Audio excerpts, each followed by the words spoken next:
connecting to the internet. Internet. Networking software. World Wide Web thing on a computer today. Computer.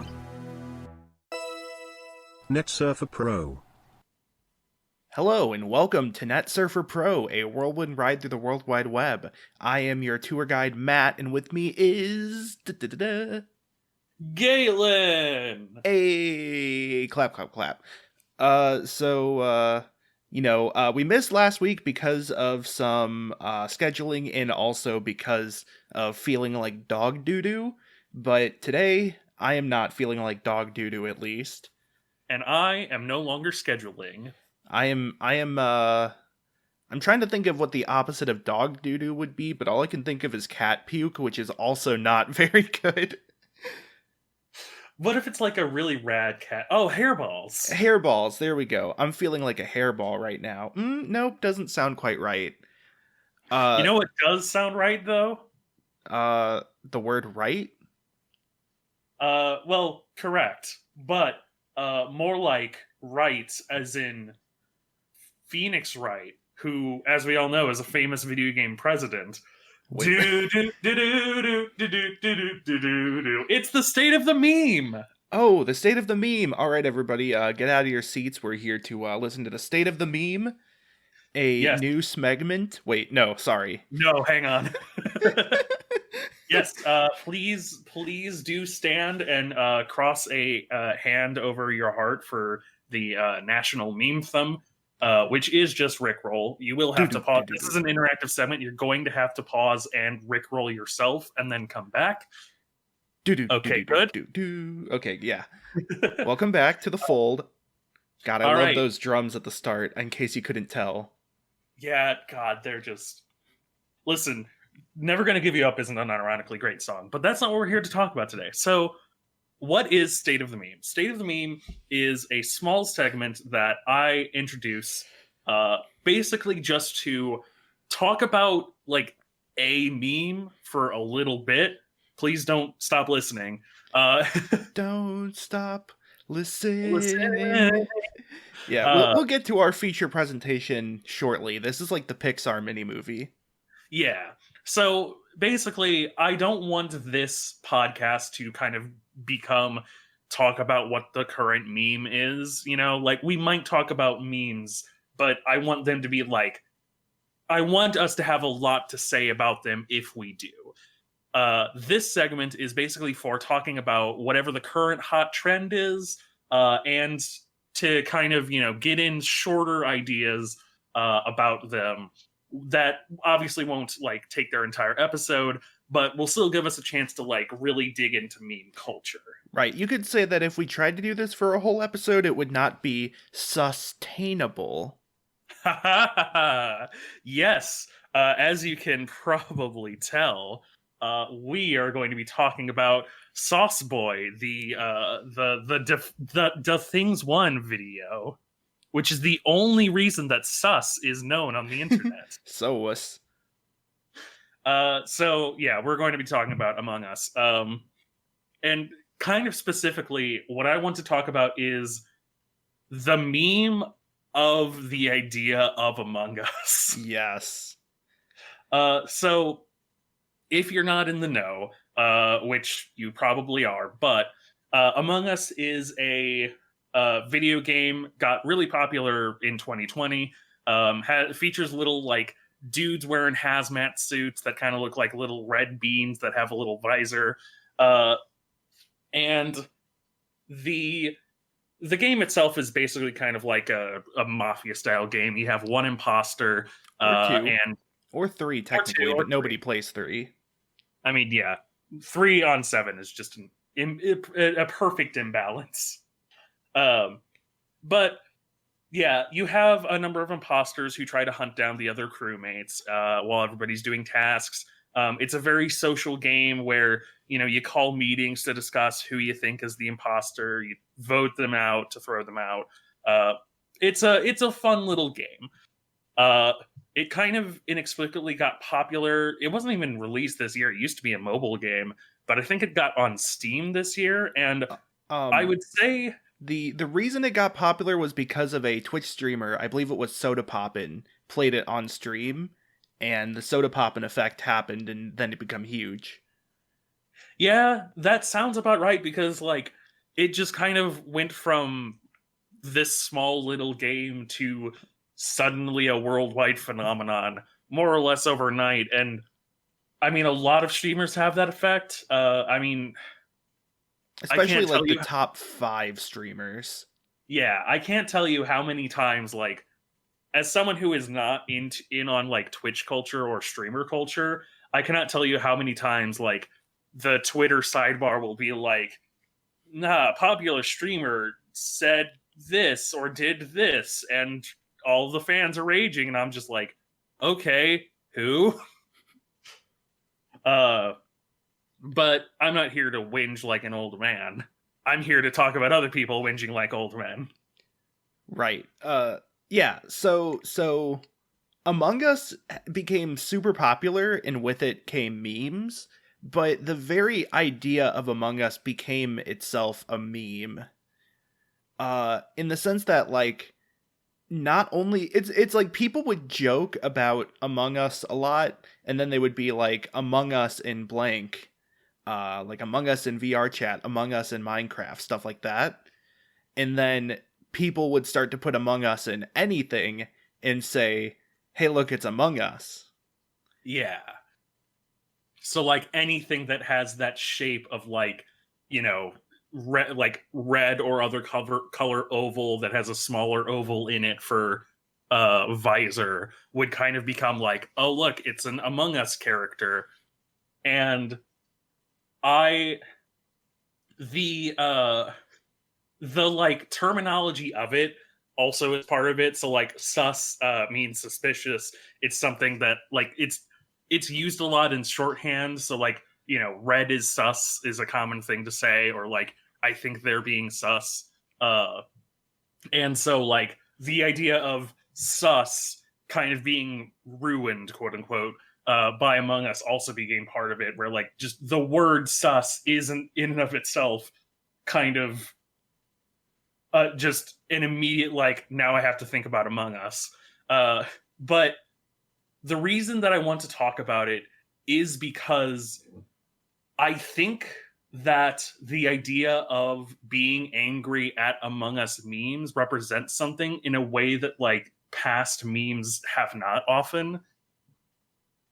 So like when in any sort of mimetic movements, you'll have sort of like the initial bomb of it, and then like the sort of backlash to that, and sometimes a backlash to a backlash. Like that's all part of internet culture.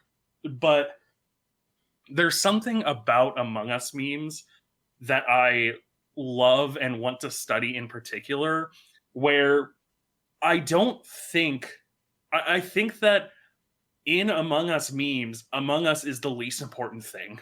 Yeah. Like the and that's hardly unique to Among Us, but like the idea of Among Us being a meme and thus you having to reference the Among Us memes, it seems to be stemming from like a sort of post meme culture burnout. Right. It's like you're so aware of memes that it's like the meme is about combating the idea of the meme, that you don't want this to spread like wildfire and be all over the place. Yeah, it's kind of similar to E, which E was kind of like E and deep fried memes sort of were their own thing, where like they were sort of a Dadaist like post anything meme, where like the joke of E and the joke of deep fried memes is like it's almost sort of like pointing at the person viewing it behind the screen and saying, "You thought that you deserved to see a funny meme just because there's an image on the internet? Shame on you."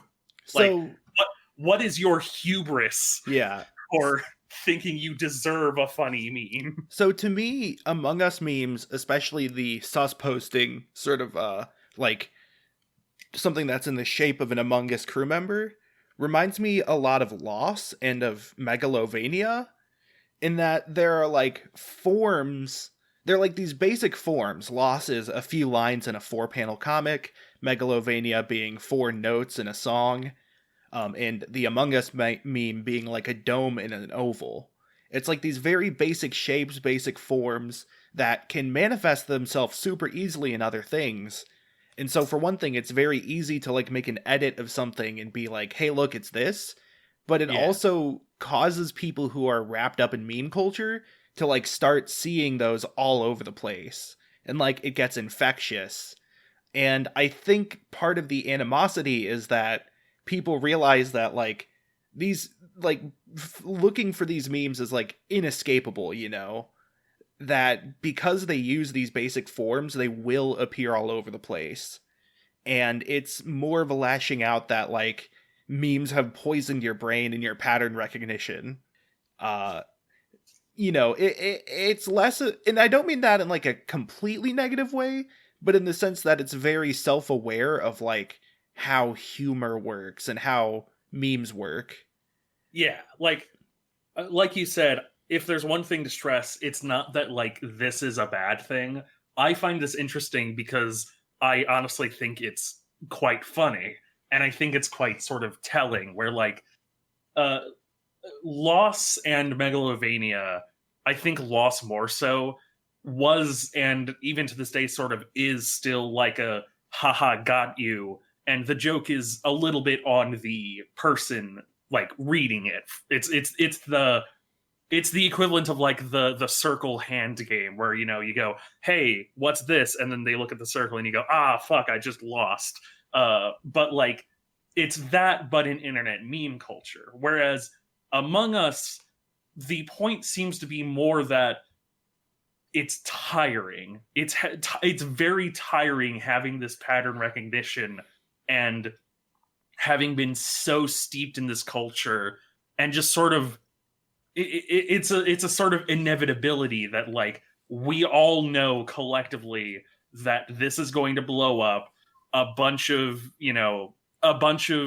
people are going to reference it. A bunch of companies are going to try and reference it. Like they And already like, have. yeah, exactly. And so like I think KFC shared the picture of Germa doing the when the imposter is sus, and he got them to take it down, which is a I great power move. I don't often say this, but based. I think that's an appropriate usage of that word. I think the comparison with Lost I want to make is that it's both late stage and early stage Loss, sorry. Loss began as like very close to the original comic, but as time went on, people had to be more and more creative with how they hit it. But also as time went on, people got like really, really mad at any insinuation that it would be Loss, to where like even just posting a 4-panel comic that vaguely had 2 figures on it, people would be like, is this Loss? Oh no. I think Among Us is already at that stage where people are worried about the insinuation that it is an Among Us crew member, but people haven't had to get creative with hiding it. At the same time, though, there are a lot of everyday objects that have been posted, like trash cans is a big example. Yeah, These like domed trash cans with little flaps on them. I've seen a few of those that are used in this case to be like sus trash can or whatever. And I think it's that like that realization that these figures will appear in real life that makes it more scary. One of my favorite examples, and honestly, I would say the picture that sort of made me go, I want to talk about this, was it's an image of like a school fire alarm that's just, you know, red boxy looking thing and clear looking, you know, visor, quote unquote, on the upper half. And the impact font around it is like, I can't fucking take it anymore. I'm going to fucking lose my mind. Yeah, exactly. With no other context. There's no other like illusion that it is Among Us. It entirely relies on the reader knowing, hey, look, it's an Among Us. Right. It both relies on the reader knowing it's an Among Us, but it also reinforces that idea of like everything is Among Us. I can't take it. Yeah. So the only person who would really get the joke is somebody who could sympathize with it. Yeah. Yeah. Uh The yeah, code. I do want to sidebar highlight that, like, Among Us itself is actually a decent game and is actually, like, apparently run by decent people. Like, the creators of Among Us stopped making Among Us 2 because they were like, well, shit, everybody's liking Among Us, and we should focus on this and focus on new content for this and stuff like that.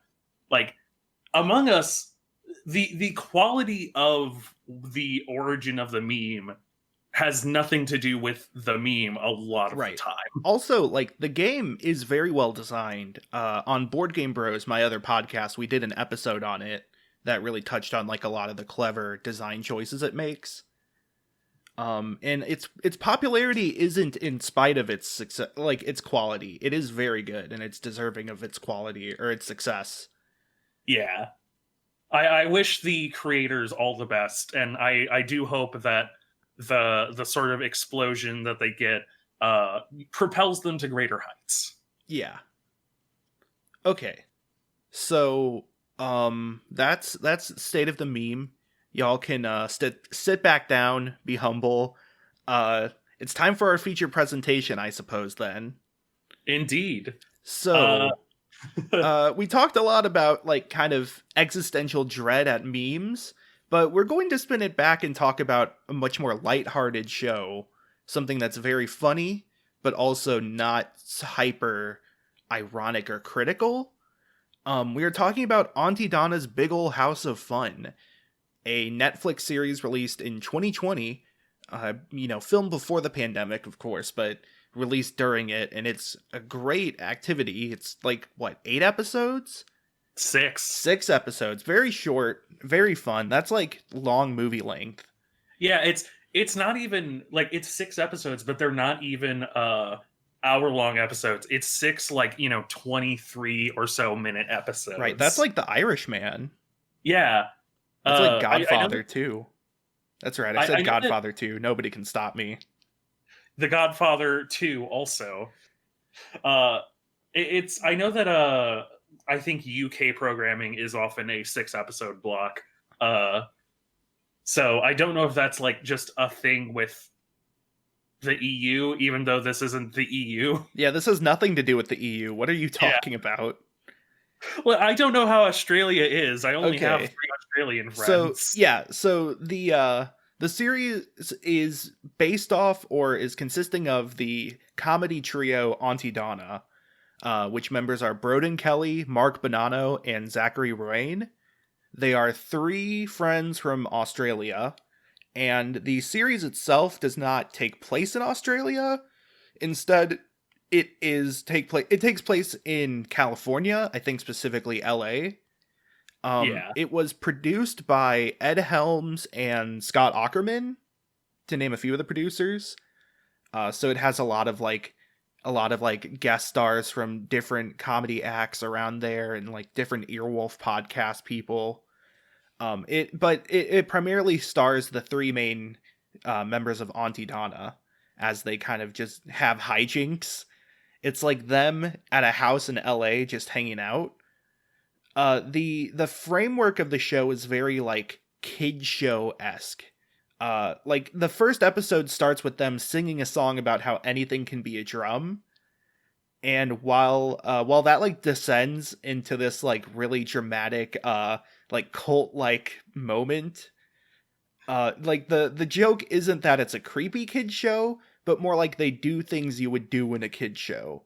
So, like, the plots of later episodes are like they're getting ready for a date, or they are going on a treasure hunt, or somebody challenged them to win gold medals at the quote-unquote big games. And The so Olympic forth. Games. The Olympic Games, yeah. Not the Olympic Games. And it has this air of, like, childlike straightforwardness with it. So, like, the whole time during the like, run up to the Olympic Games, they meet the wrestler Awesome Kong, and they're just like, I challenge you to win as many gold medals at the Olympic Games, and the 3 of them are like, okay. There's a lot of these where they just kind of like roll with it, you know. Yeah. Rolling with it is a very good way to describe sort of like the structure, where it's everything in it, well, most everything in it flows generally from beat to story beat, but the story beats themselves are almost always some kind of absurd comedy. Right. It should be mentioned this is primarily a sketch show where each scene is its own sketch, but the episode theme still ties back into those sketches, very like Mr. Show in a way. Yeah. So in the Olympic Games, there are a lot of different sketches, but they almost all revolve around sports or preparing for that sort of game or what have you. Or it will just be like the characters reacting to something, and then that becomes the sketch. Yeah. Yeah. I don't know how much we really need to go episode by episode for this, since it's pretty short. We really don't need to, like, for episode by episode. I will say, of the episode structure, one of my favorite things is that they have 6 episodes, and I would honestly say, theoretically cram an entire year into those 6 episodes, in the sense that, like, there is one episode that is about a date, so you could theoretically be like, oh, that's Valentine's Day. One episode is about it being nighttime, and so it's the framework of it is like, ooh, it's the spooky nighttime. So Halloween. One of the episodes, I won't spoil which one, but there's a joke at the very end that it's Christmas, and like there's nothing else in the entire episode has been about it being Christmas, but like, it's like, oh, it is Christmas after all, and so theoretically Christmas. I like that they had that sort of like it timelessness. Is that the proper word for it? Where like just most of the episodes could theoretically be considered the blank episode. Yeah, it's like they took a bunch of like theme episode ideas and decided to only do those. Yeah. Which I don't know if timelessness is the right word. Maybe timeliness. Yeah. Very timely. It's about a time. Wow, it's about a time. Yeah, so let's see. I do want to go over a few sort of like general things they do, or a few general parts of specific episodes. Yes. So the first episode, Kristen Shaw plays the dishwasher who asks for rent, and so they kick her out. And then they have to get a new dishwasher / roommate. And they end up with the character Cowdoy, who is like this weird, like, very quiet, very kind of reserved cowboy. It's like, it's a guy in a cowboy hat. Yeah. And he is their dishwasher. He just like a little spit shine. Cowdoy is in a lot of the other episodes. He appears regularly. And I think that's just like they like to do these sort of callbacks and continuity. It's not as like significant continuity wise, but they do like to do that.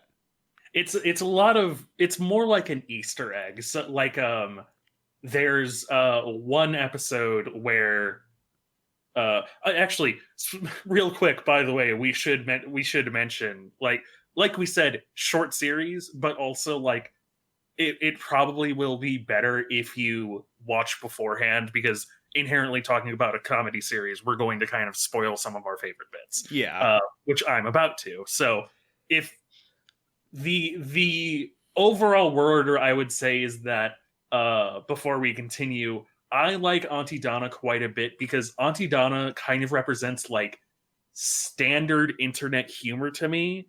And I mean that in a very good way. I don't like standard, not as like, oh, it's just a bog standard like it is what I would look at and say, I think that is like the standard humor that I grew up with on the internet. Except it's on a Netflix show with something of a budget. Yeah. They have done YouTube sketches as well. I really have to recommend the Kiln sketch. It's a very good one. The Kiln, I'm personally quite fond of masturbating in a tent. So yeah, it's like I totally get that. It feels like this sort of 21st century era of comedy where it is definitely inspired or infused with that internet lifeblood. There's a lot of like really fast moving jokes. They do a lot of like really non sequitur randomness to it, but in a way that doesn't feel completely disconnected. I think it's with like randomness, it's easy to fall off the deep end and just go too far with randomness. Holds up spoon type of thing, or holds up spork. Um, the thing is, when they have something that feels random, usually it's because they want to juxtapose it with what you're expecting.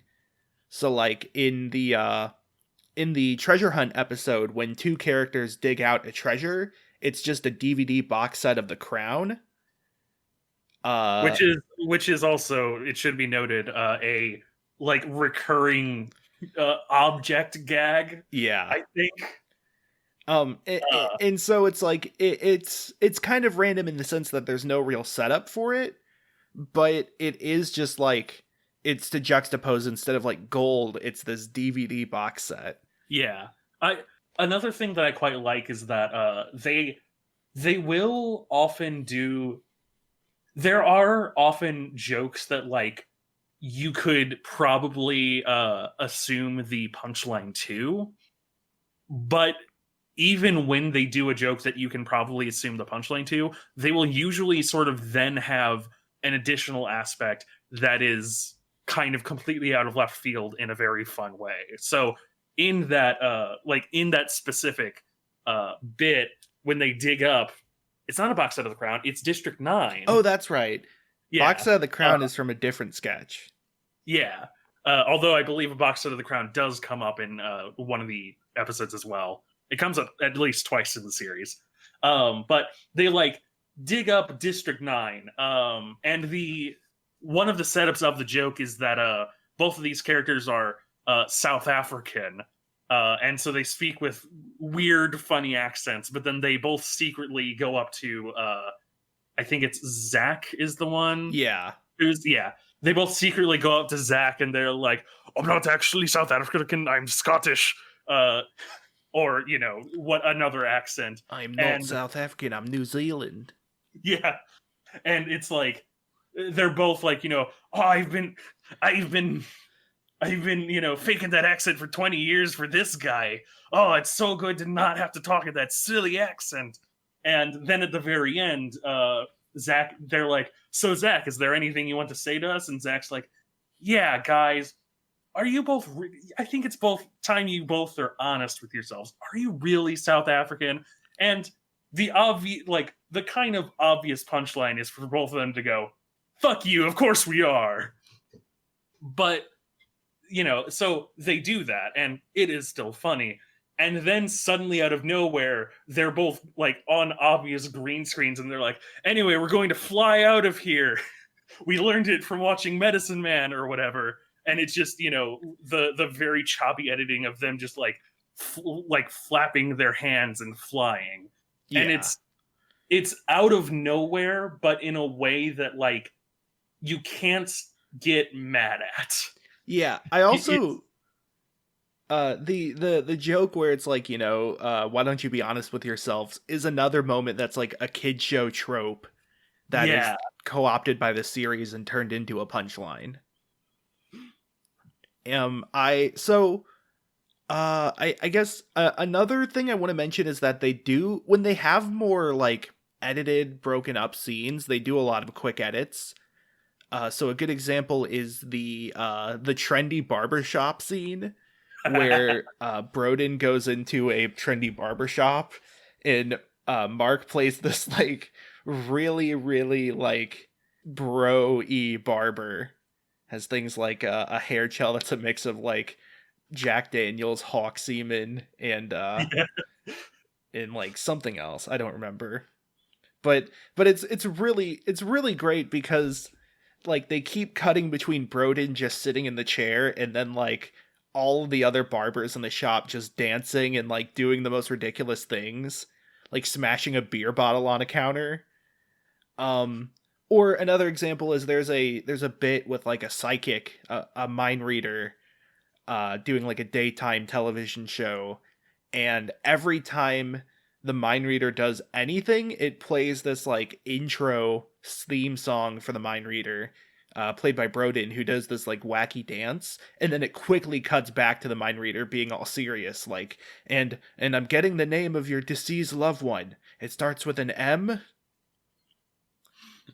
Yeah, the I think a common theme you can find is like sincerity. So Yes. like the show kind of looks down upon people who are insincere, and sort of like reveres like being a sincere person. Like Yes. the joke with the barbershop is sort of pointed at like the fake, masculinity of it all, of the, oh yeah, you're gonna get a bunch of chicks tonight with that haircut, and like the obviously like the psychic bit is, TV psychics being bullshit, but like there's there's a kind of like empathy to it, and like it's an empathy in some of the jokes that does go challenged every now and again. One of the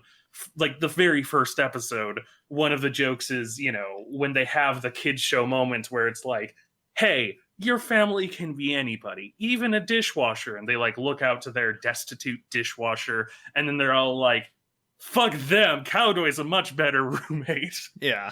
But like it is still a through line that like consistently comes up, is the sort of empathy for other people being a good thing. Right. So I wanna talk about like the three main characters. Obviously the actors are playing themselves, but it's super exaggerated.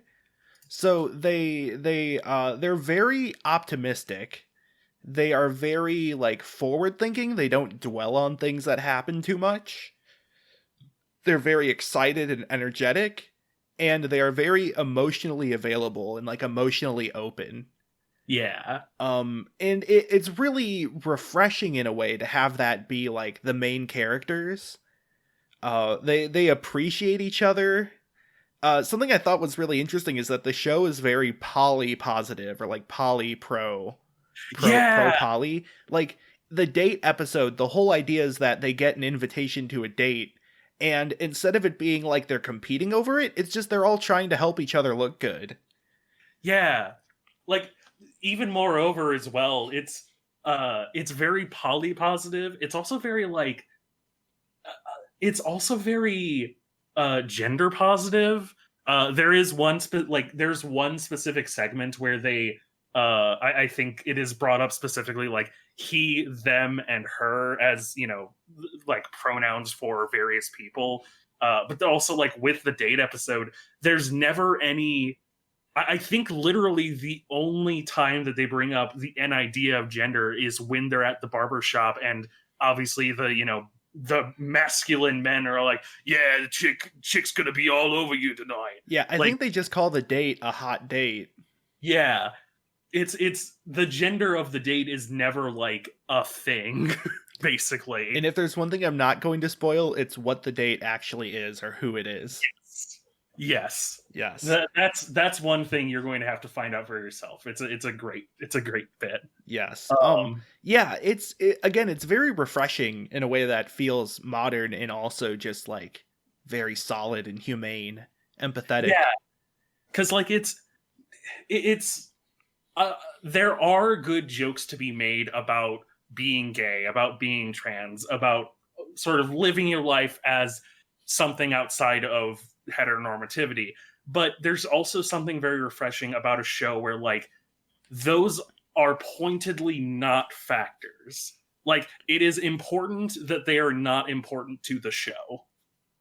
Yeah. I I think so. The other point of sincerity is a big thing I keep bringing up, and I feel like I never explain well, which is the idea of like a sincere comedy or a sincere parody. I want to try and define it a bit better this time. Yeah. I feel like when irony is used to perform tropes, you can tell the tropes are being criticized, and like the comedy is about the ridiculousness of the tropes. A lot of times in Aunty Donna's Big Ol' House of Fun, when they use a trope, it's more of a vehicle for other jokes. Like, sure, the joke with like the two South African men, the joke is that like it plays out how you would expect with like not telling each other the truth. But the joke isn't that the whole like you should be honest with each other thing is bad or silly. The joke is that the two characters are silly and would be too proud or like too aggressive to admit it. Yeah. Or with the whole like it's snowing bit. It's a very much a typical like Christmas movie trope that at the end of the adventure it's snowing to show everybody that it's Christmas time and that they've done well and whatever. They don't make fun of that directly. They play it off completely straight as if it was just like a cheesy Christmas movie. And I think they even start singing like a Christmas carol or something. But it's not necessarily the joke is that it's funny. The joke is that it's juxtaposing what just happened through the rest of the episode. Like it's clearly not Christmas time.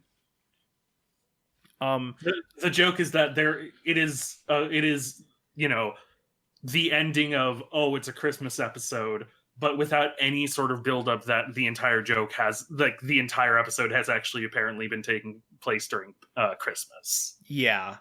I think when they do irony, it's usually because they're punching up. I don't know if it's really irony exactly, but the Ellen DeGeneres sketch is what comes to mind. Where it gets increasingly more ridiculous. Also, I think they do have a lot of good, like, twists on TV. The Family Feud sketch is also incredible. Oh. One of my favorites. One of the ones I quote the most. Yeah. So, on the subject of quotability, by the way, something they like to do is in between scenes, they'll have like a very quick one-liner or a very quick gag. One example is during the treasure hunt scene. There is a sketch where, or the treasure hunt episode, there's a scene where they're doing the like backstabbing, like, let's betray Mark and take his share of the money for ourselves. And they do a really good joke with that whole thing. But beforehand, Mark and Zach are digging out like a hole in the ground, singing I Love Zach. And then Zach says, next time I get to choose the song. Yeah. Which, for one thing, implies that Mark chose the song to sing I Love Zach, which is great because they're friends. But also that, like, Zach wants to sing something else, possibly about Mark. Yeah. But it happens in the span of like 10 seconds, and it's never really brought up again. And I think it helps maintain this like fast pace, especially if like the end of the previous sketch was on like a high note, then the middle part between them is also like a quick joke, which then helps kind of prepare the audience for the slow buildup of the next sketch. Yeah. This is a little bit of a non sequitur, but it is along the same vein. They do a lot of quick jokes with line of sight. So like one of my favorite little small details is there's a part where a character is like, they have just their head over the fridge. They're like peeking over the fridge. But like, obviously your eyes are going to be drawn to their face. But if you look down below them, their feet are just not there. Yeah. Like they've just completely edited out their feet. Or the most direct example of this is the I pissed myself gag, where like Broden is sort of in the background sneaking around, quote unquote, while Zach is in the foreground. And then he scares him, and Zach is very deadpan, like, yeah, you scared me so bad that I pissed myself. And Broden's like, oh God, I think you pissed yourself a while ago and you're just using this as an excuse. which, if you notice at the very beginning of the sketch, he clearly has the piss stick. There's they know where your eyes are going to be, so they know where they can hide funny gags. Yeah, keep an eye out for a pirate skeleton. Or there another running joke is that they throw dead bodies in a trash can behind their house, and every time a dead body is added, the previous one is still in there. So, something I think is really interesting is that they kind of play with the sketch show structure, but not in like a meta way, in a micro way though. So, microwave, heating something up. So, sort of the general concept of a sketch is that they start with the introduction of the thing. They establish the rules for the thing, like what the characters are, or what sort of the idea is, and then they build up to a few larger jokes, and then there's one final joke to cap it off. It's sort of like a curve, going upward, and then sort of plateauing at the side and then going one final upward curve. Something they like to do is they like to really extend the sketches in ways that make sense but catch you off guard. So like there is a bit where Mark says like something kind of rude, and Zach starts crying, goes into his room and tears off a poster of Mark on the wall. And then Broden gets mad at Mark and goes into his room and tears a poster of Mark at the wall. And then Mark gets mad at himself and tears a poster of himself off the wall.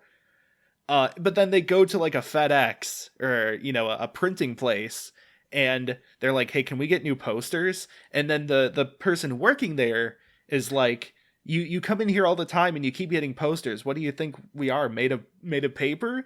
And they start getting real mad at them, and then they go into the break room and pull down a poster of the trio. Yeah. So like you think that you think that there'd be some sort of resolution to the sketch just with Mark pulling off the poster himself, and then it like extends again into this sort of slow moment at the printing store, and then it again picks back up at the end. Another good example of this sort of like catching you off guard is when they're talking about clothes. Sorry, they're crows. They're crows. It has this very like Lynchian atmosphere to it. I don't want to say Lynchian because I know that's like overused a lot, but it's like very what's it called? Like very. I'm trying to think of the words, but the dialogue is weird. The camera work is weird. They're always off center in the shots, and they're just doing this really creepy bit. And then they do a little joke about how the clothes are like a knock out of the park, like a home run. And then it descends into this long charade that Mark does. But it's something where like it goes with one idea, and then it sticks with that joke for a while, and then it just does something else, but it's still part of the same scene. One thing I love about that joke too is that it capitalizes upon the awkwardness, but in universe it is not exactly awkward. Yeah. Like it is not treated as awkward in universe, but the awkward part is that you as an audience are sitting there and watching this entire miming section mime out, or this incredibly awkwardly edited complimenting section get play out. Mm-hmm. There are but there's a few references to how they are kind of like underdogs in the comedy scene. The biggest thing is that in one episode they go out to like interview people on the street, and their producer Ed Helms comes up to them and is like trying to get them back on track, and he like talks to them like little kids who he's disappointed in. Yeah. Until he learns that IMDb messed up and his name is actually Egg Helms. But then later on they're done recording and they go to play ball, and so they like leave the set. They go through like the whole recording studio and like the back lot and everything until they go into like a garage and just start playing with a ball. And Ed Helms comes out again and is really upset with them until they're like, this is all like, we work better when we're having fun. Can't you see we did a good job? But like it has this whole thing of them being like I said, underdogs, or like, people trying to prove themselves in the comedy scene, that I think is really fun and interesting. Also, it has a great throwaway line by Scott Aukerman that I really love. Which line, if I may ask? It's just Scott Aukerman and I cannot remember who the other one was come in as cops, and Scott Aukerman's like, "We heard there were people playing with a ball here." They're going to off a bit, and then Scott Aukerman says, like, "Have you ever seen the show Cops? See, it's about these cops." Oh yeah, Yeah, right. just a very like straightforward thing. Yeah, I think what makes the underdog tone work is the like empathetic angle with it, where like it's a show about, people who aren't punching up and people who ultimately kind of like, even with some of the bits being about them being rude, are like generally nice people to each other, and nice people to other people. And so like it works a lot with that tone, because like if this were people who had power, quote unquote, or like, a more well-known comedian, you wouldn't necessarily be able to get that vibe, I think, because like there's sort of a bit of a like inherent distrust, I would say, where like you really have to work to earn that. But like the Aunty Donna boys are good people. Or at the very least, like they give off the impression of being very good people in their comedy. And so like you have an inherent trust with them. Yeah. Uh so I wanted to also bring up that they like to sort of poke at them being a low budget production, especially with another meta joke at how a lot of times when one of them is playing a character and they reference their regular character in the scene, they'll show up as like a mannequin wearing their outfit. Yeah. So like Broden will appear dressed up as some other character, and then they're like, "Broden, come check this out," and then it'll show a mannequin in Broden's clothes. Like they could have just edited him in the scene, or like done like a Parent Trap style, doing multiple shots or whatever. But they didn't. They just decided to put in a mannequin, obviously like drawing to attention the fact that there are three main actors doing most of the characters. But yeah, it's really it's like they're just kind of having fun with it. Yeah. I honestly don't have a whole lot else to say that's like substantial. Yeah, the reason that Aunty Donna is so fun is just because it's an hour and 40 minutes, and it like all of it works. All of it is fun. A lot of it is very quotable. It is in and out of your life in less time than it really does take to binge, even some movies. But like it sticks with you. And when you go to, Aunty Donna's YouTube channel, there's a whole bunch of other small individual skits. I do have two kind of fun things here to note. Yeah. One of them is that because Scott Aukerman is a producer, there are a lot of Earwolf adjacent actors like Paul F. Tompkins and Sarah Burns. I especially like Paul F. Tompkins playing a jukebox. The other one is that Jack Quaid and Anthony Starr both make guest appearances, so this is technically related to The Boys. Anthony Starr specifically is thrown into a trash can. So yeah. Yeah. And Jack Quaid is drafted off to war. I could talk forever about just the individual bits and how much I love them. Yes. Favorite. Let's end this off on what is your favorite bit of the entire show?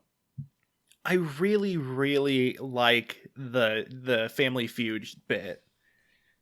I think that has a great. That's where it has the DVD box set of The Crown. Yeah, I think that has just a lot of great little jokes in it. I think my second one would be the trendy barbershop, because it's so over the top, but I know exactly what they're parodying. Oh man. See, I asked that question because I figured by the time that you would have answered it, I would have known my own answer. The Olympic Doctor is also very funny because it's just a bunch of dumb characters. Yeah. My favorite would probably be the posters. That is such a wonderful scene, and it also becomes a consistent, like a callback joke. But my second favorite is probably the organ donor bit, because number one, it has one of those bits where it is the bit where it's like, put my toes in him and my nose on them, and remembered to put my liver in her, which I just, super appreciated. But it also is just like, it's a fun little song, Yeah. and the like little twist it takes is very. I just I can't put into words how much I love that little bit. But it's only my second. The poster it gets me every time. I think my favorite song was the Isn't It Annoying one with the Frenchman. The French noble. The relatable song. Yeah. Yeah. And then my runner-up for the one comedy sketch that was almost my favorite was the History of Basketball. All right. Oh, for Aunty Donna. Okay. Yeah. The YouTube channel. No, the History of Basketball is in the Netflix show. Oh, it is? Yeah. No, my favorite Aunty Donna sketch is the Kiln sketch. That's one I quote a lot. But yeah, watch Aunty Donna's Big Ol' House of Fun. It's great. Yeah, if you don't have access to Netflix, borrow it off a friend. And at least watch their YouTube sketches. But if you don't have it in your country's Netflix, then you can use this episode's sponsor. Somebody you know. Yeah. Use this episode's sponsor, insert name here, VPN. And then you're gonna get in contact with like all the VPN people, right? Right, of course. So we can just like insert their name into whatever Think of it like this. Share our podcast with your friends so that we can get big enough so that we can contact a VPN so that we can give you a sponsorship code so that you can get a VPN for cheap. Yeah. This is a long-term investment, viewers. Yes. All you have to do is share this podcast with 10 of your friends. If yes. you don't share this podcast with 10 of your friends in 20 minutes, then she will come into your house. Ooh. Thank you very much for listening. This has been NetSurfer Pro. Yes. You can follow us on Twitter at NetSurfer Pro, on Facebook and Twitter. I just said Twitter. But you can also follow us on Facebook under that. You can get updates on when we get our new episodes out. I normally post little teasers, but I really wasn't sure what to do for this teaser, and I wanted to just make sure we had the episode recorded in the first place. So, next time I'll have a teaser. Yeah. You can, follow us, listen to us on any podcasting platform you have. You can give us a rating there, give us some comments, let us know what you want to see, let us know how it is, how it be do. Stuff like that. Give us a rating. Really appreciate that. You can follow me on Twitter at Matt Craig Gaming. Had to remember my own Twitter. I tweet stuff. I post links to stuff I do, such as my Twitch, which is twitch.tv/twack. That is twitch.tv/TWAK. I stream on weekdays, Monday, Wednesday, Friday at 1 p.m. Central Time. I stream a lot of roguelikes, a lot of competitive games. I've been playing through Mario 3D World, but I'm like a little more than halfway through now. So if any of that sounds interesting, you can check that out on my Twitch page, which is again twitch.tv/twack. I am really stumbling over my words today. No, that's fine. I had to take a pause to remember the name of the podcast. You're good. You can follow my YouTube channel at youtube.com/user/IEatSonic, or it might just be youtube.com/IEatSonic. IEATATSONIC. I make videos on pretty much whatever comes to mind. I've done videos on the video game The Witness, which I still need to actually finish that series. I've done some video essays here and there. I posted, obviously, my speedrun PBs. And pretty soon, I'm going to have up some VODs from a tournament I casted recently. So if any of that at all sounds interesting, you should check me out on YouTube there. You can find me on Twitter at twitter.com/Galen Wilson. That is twitter.com/GALENWILS0N. I post various hot takes. I've currently been kind of live posting. There's a thread of Persona 5 Strikers, which is a pretty fun game that I've had some fun with, and I've been sort of putting out my hot takes. If you would like to follow me on YouTube, you can search me up at The Only Galen on YouTube. I still haven't made a proper video, but I've had a few ideas, so I might be posting something kind of soon. Hopefully, by a couple weeks, I might actually have something to say. And you can follow my Twitch at Machine Gun Vampire. I'm not going to bother spelling all that.